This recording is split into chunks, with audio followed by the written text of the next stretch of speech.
Sometimes the loudest message God will ever speak is silence. And if you're hearing nothing right now, don't assume He's absent. Assume He's intentional. Silence from God isn't punishment, it's positioning. You've been begging for a word, a sign, a breakthrough, and all you get is stillness, but that stillness is loaded with meaning. When God goes quiet, it often means He's testing what you already heard last. He's not repeating instructions because He's waiting to see obedience, not emotion. Remember how Abraham had to walk up the mountain with Isaac? No new word, just carrying the last command? The silence didn't mean God had disappeared, it meant the test had begun. You might be in a divine pause right now because God is doing something in you before He does something for you. And that's what most people miss. We panic in the silence. But God often uses it to develop discernment.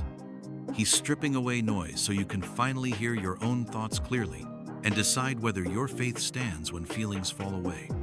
In 1 Kings 19, Elijah didn't hear God in the earthquake or fire, but in the whisper.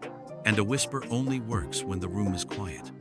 So, if heaven feels muted, it might be because you're finally in a place where God can speak on a deeper level, spirit to spirit, not just situation to situation.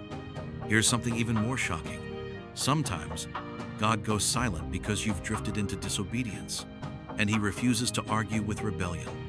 You already know what He said, and the silence is His holy refusal to negotiate with your compromise.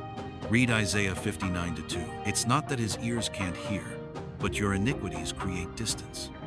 That's not condemnation, that's correction. And if you're brave enough to repent, the silence breaks. Other times, the silence is actually protection. God is shielding you from counterfeit voices, from false confirmations that could derail your destiny. You don't see it now, but His silence might be what keeps you from marrying the wrong person, taking the wrong job, trusting the wrong voice. Remember, Satan speaks too, and when God is quiet, it forces you to test every other voice against the word, not your feelings. Then there's the silence that comes right before the storm breaks in a good way. Just like the calm before a downpour, the quiet seasons often come before the shift. Heaven doesn't make announcements for what's about to explode in your life. Sometimes the silence is the announcement. That's why Galatians 6-9 says, "Don't get tired of doing what's right, because you will reap in due season if you don't faint." So if you're hearing nothing, don't mislabel the moment. Don't call it abandonment when it's actually alignment. Don't assume delay when it might be divine download.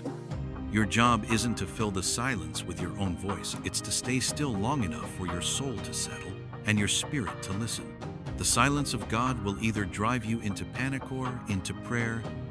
It's not meant to break you. It's meant to build your trust, blindfolded. So here's your challenge. Instead of demanding answers, double down on obedience.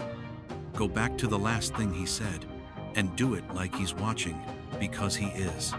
Fast, pray, repent, forgive, stay faithful. The silence won't last forever, but what God develops in you during it might.